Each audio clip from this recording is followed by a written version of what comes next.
COSATU mobilizes civil society for strike, and Lungisa says Malema's expulsion will not silence young people. I'm Lebo Changela with this news update.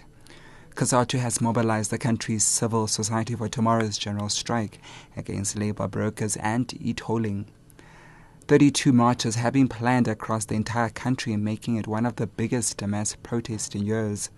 COSATU's national spokesperson, Craven, has given the assurance that discipline will be maintained among protesters. It's absolutely crucial. We're a democratic society, and the voice of the people has to be heard, and that is what we're determined to do. The fact that the government has already vowed to pressure and reduced the rate of the tolls suggests that they are capable of listening to public opinion.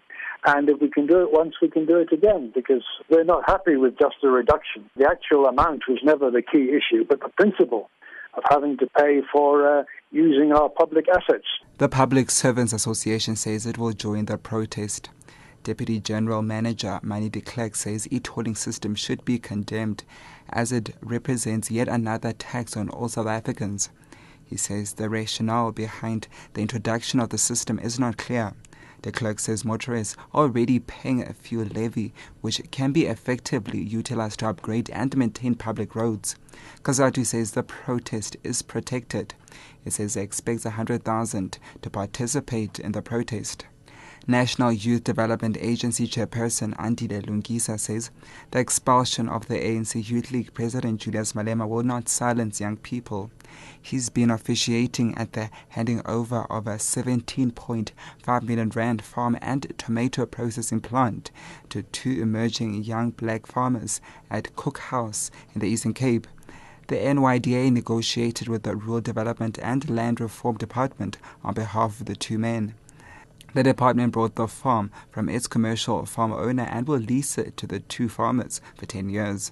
Lungisa says this generation will achieve economic freedom. There's no generation of young people which can be silenced. They have not been silenced in Europe. They have not been silenced in Asia. They have not been silenced in Middle East. They are not going to be silenced in South Africa. They are also not going to be silenced in the African continent. This is a generation which has got a responsibility of delivering economic freedom in our lifetime.